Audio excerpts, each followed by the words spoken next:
Hi guys, it's Anastasia here, Art Marketing Muse, and today I have Polly with me. Hi Polly, thank you for joining me.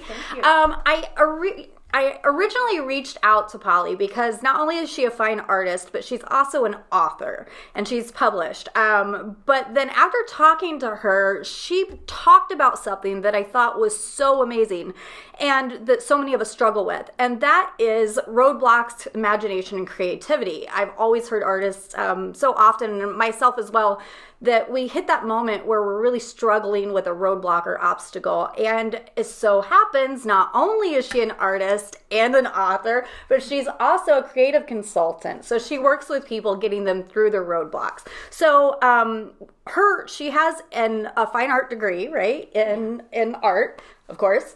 And then she's also got a master's degree in writing. That's right. And she did her thesis on imagination, creativity. So, Polly, tell me a little bit about your creativity, your imagination. Explain that to me. Yes, what you studied. Explain that to me. I have a master's in writing from Hamline University, and I wanted to study everything that had to do with dreams because and what I discovered was that I read a lot of books that people have written about dreams or with dreams in them.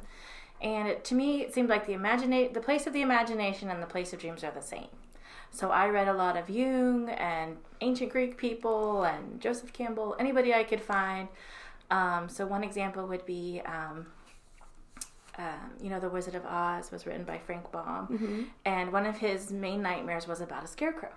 Oh, so that I picked up a lot of facts like that, and through that I just came away with a great series of tools for how to access my imagination, not be afraid of it, and what to do with it. Okay. So as a creative coach or creative consultant, how do you work with people?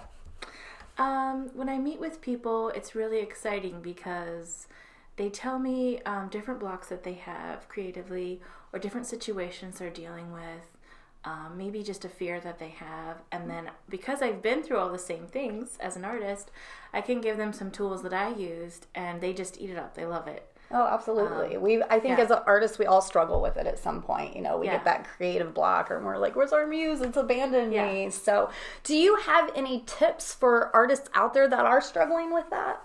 Yeah. Some of the things I do are, because I have two different fields, if they're an artist, sometimes we'll write together. Okay. Or if they're a writer, we'll make art together. So sometimes it's just going outside of the medium you're used to. Okay.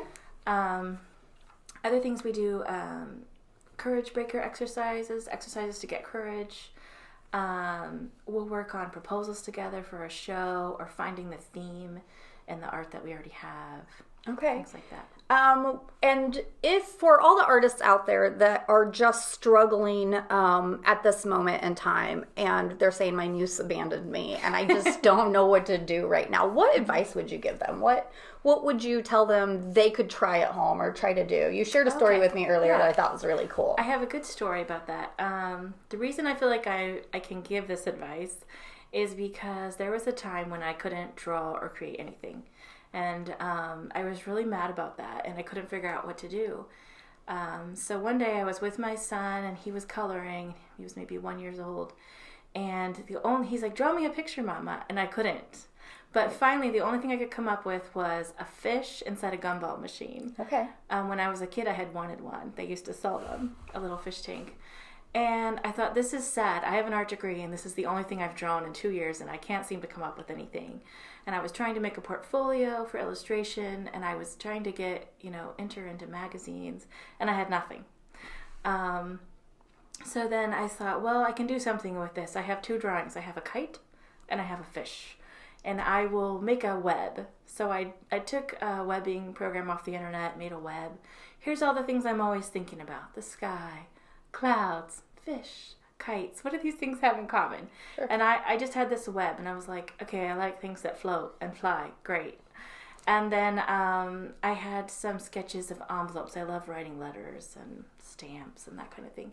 So then, long story short, when I opened up an art studio, I had this sketchbook with no sketches, and I had these words, fish, envelope.